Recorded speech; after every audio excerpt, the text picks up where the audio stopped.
오늘 깊은 성탄주일, 성탄날 같이 모여 하나님께 영광 돌리며 예배드림에 큰 기쁨이 있고 하나님께 감사를 드립니다. 먼저 간단하게 제가 양해를 좀 구하겠습니다. 제가 지난 6년 동안 미국 교회를 담임하면서 영어에 대한 스트레스가 많았습니다.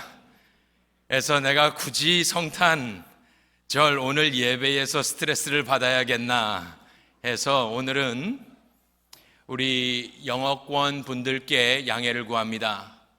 우리 형제 자매님들께서 이해해 주시고 제가 이것을 이미 박미가 목사님을 통하여 번역을 해 놓았습니다. 그래서 스크린에 아마 이렇게 올라올 줄로 생각을 합니다. 저는 대학교 때 화학을 공부했었습니다.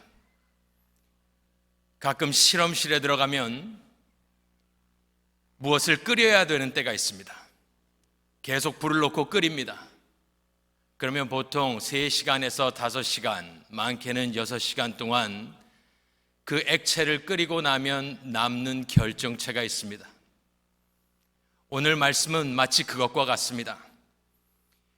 성탄이 나오는 마태복음과 누가복음을 팔팔 끓여보면 남는 것이 딱 2가지가 있는데 그것은 의미와 목적입니다. 그래서 다른 모든 것보다 일단은 이 핵심적인 말씀만 간단히 좀 전하려고 합니다. 먼저 마태복음을 보면 어제 말씀드린 대로 마태는 아브라함과 다윗의 자손 예수 그리스도의 계보라 이렇게 시작하면서 약속의 성취대로 오신 예수 그리스도에 의한 새로운 시작, 재창조를 강조하고 있다고 어제 말씀드렸습니다. 그렇다면 첫 번째 창조 때 무엇이 잘못되었었나요? 보시기에 심히 좋았던 당신의 걸작인 창조 세계와 인류는 인류의 조상이었던 아담의 범죄로 말미암아 파괴되었고 그들은 신락원하여 쫓겨났고 영육의 죽음이 들어왔으며 그 후에 모든 인류의 역사는 죄와 피로 얼룩졌던 것입니다. 그렇다면 신인류의 머리가 되시는 예수 그리스도에게 가장 중요한 것이 무엇이겠습니까? 첫 번째 창조가 죄로 인하여 무너졌다면 재창조가 예수 그리스도를 통하여 되어질 때에 가장 중요한 것이 무엇이겠습니까? 2가지가 있습니다. 첫 번째로 예수 그리스도는 죄가 없으셔야 합니다. 하나가 더 있습니다. 그것은 죄를 지을 수조차 없는 본질을 가지셔야 합니다. 죄가 있으면 당연히 신인류의 머리가 될 수가 없겠지요. 하지만 죄를 지을 가능성이 남아있다면 첫 번째 아담과 별반 다를 것이 없어서 언제 타락할지 모르게 되기 때문에 또한 신인류의 조상이 될 수가 없는 것입니다. 그렇다면 마태복음 1장에 어제 본 대로 계보를 쭉 보고 난 뒤에 메시아가 오셨다면, 왕으로 오셨다면 무엇이 가장 중요할까요? 생각해 보면 다름 아닌 동정녀 탄생이 중요한 것입니다. 제가 아까 말씀드린 대로 성탄 이야기를 팔팔 끓여서 결정체를 뽑아보면 딱 하나 중요한 것이 있는데 그것은 동방박사 이야기도 아니고 누가 와서 경배한 이야기도 아닙니다. 성탄에서 가장 중요한 의미는 예수 그리스도가 동정녀를 통하여 성령으로 잉태된 뒤에 태어났기 때문에 죄가 없으시며 하나님의 아들이기 때문에 절대로 앞으로도 죄를 지을 수 없는 속성을 가지시고 태어나신 것이 중요한 것입니다. 그렇기 때문에 마태복음 1장 18절에 오늘 읽어보면 예수 그리스도의 나심은 이러하니라.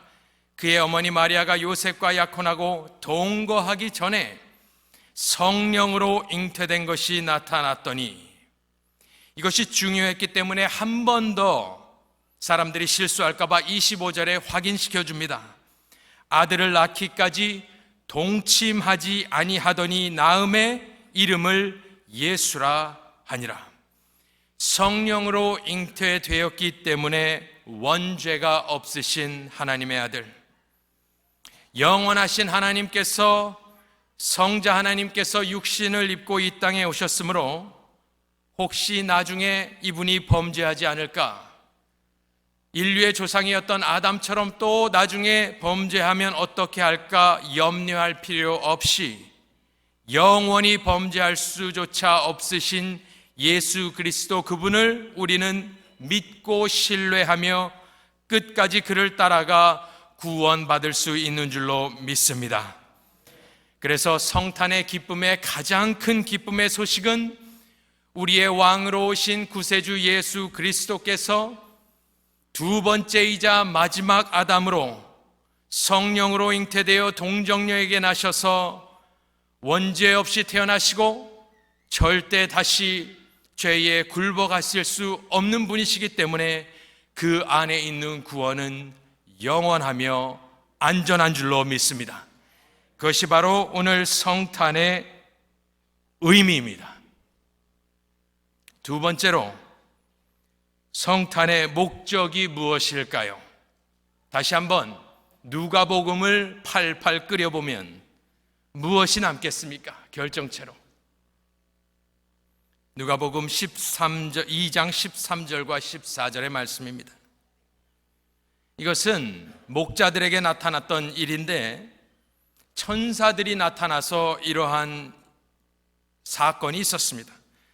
호련히 수많은 천군이 그 천사와 함께 누구를 찬송한다고요? 하나님을 찬송하여 이르되, 다 영어로만 나오나 보군요. 네. 그 내용이 14절을 보시면 이 천군 천사가 하나님을 찬양하는데 뭐라고 합니까? 이것이 결정입니다. 결정체입니다. 예수님이 오신 목적입니다. 무엇인지 볼까요? 지극히 높은 곳에서는 뭐라고 합니까?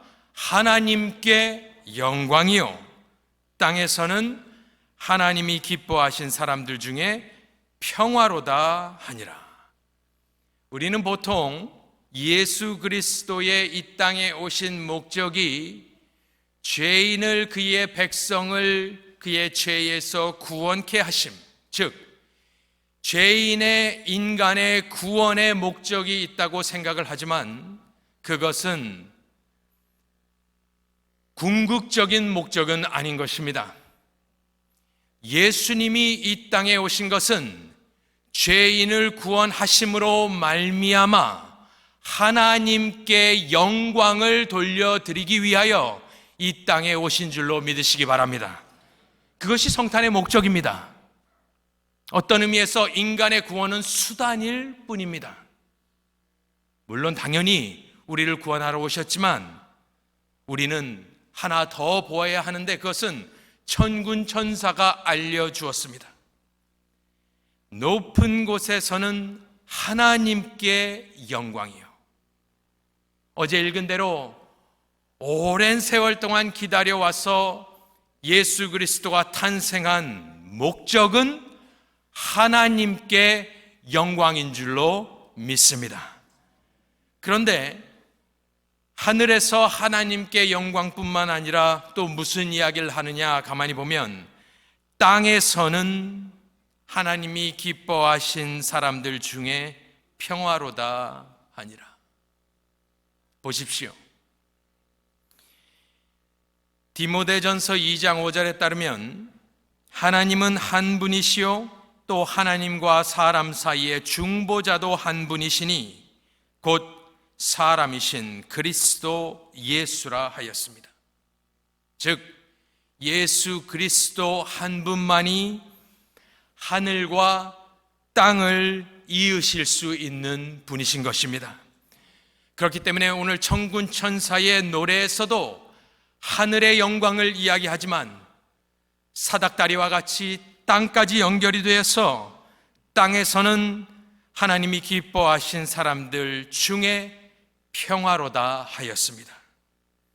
하늘에서 오신 신이시며 인간이신 예수 그리스도, 신으로서 창세 전에 이미 누리시던 영광을 버리고 성부의 영광을 위하여 이 땅에 오신 예수 그리스도, 그렇기 때문에 그의 오심은 지극히 높은 곳에서는 하나님께 영광이었습니다. 그렇다면 그의 사역의 열매인 교회인 저와 여러분의 삶의 목적도 하나님께 영광이 되어야 할 줄로 믿습니다.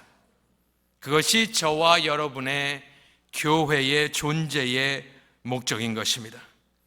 땅에서는 그렇다면 구원으로 인하여 희락이나 즐거움을 이야기하여야 될 것인데 평화를 이야기합니다. 왜 평화를 이야기할까요? 가만히 생각해 보면 평화가 없는 곳에서 기쁨과 즐거움은 있을 수 없기 때문입니다. 아시는 대로 이 평화는 하나님과의 수직적인 관계가 적대 관계에서 원수 관계에서 평화의 관계로 바뀌었음을 말해줍니다.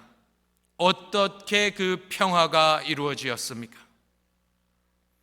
화목제물이 되신 예수 그리스도의 핏값으로 화평이 이루어졌던 것입니다.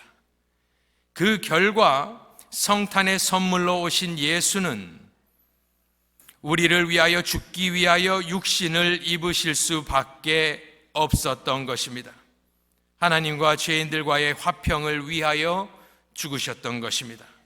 그렇다면 예수님은 죽기 위하여 태어난 아기이며 죽기 위하여 육신을 입고 태어난 아기이며 제사의 제물로 하나님의 어린 양으로 십자가에 달려 저주를 받게 되는 아기인 것입니다. 그 결과로 인하여 땅에서는 평화가 있게 되는 것입니다. 평화를 쉽게, 우습게, 가볍게 여겨서는 안 됩니다. 왜냐하면 이 존귀하신 예수 그리스도의 핏값 때문에 이 땅에 평화가 임했기 때문입니다.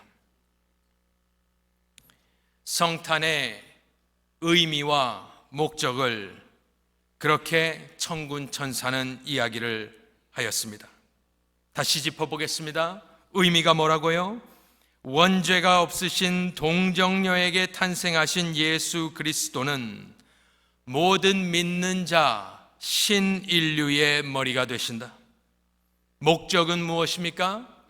하나님께는 영광, 땅에서는 평화가 그의 목적이었습니다. 이 기쁜 성탄의 날 우리도 천군 천사의 합창에 참여하여 하나님을 종일토록 찬송하는 복된 성도님들 되시기를 간절히 축원합니다. 기도하겠습니다.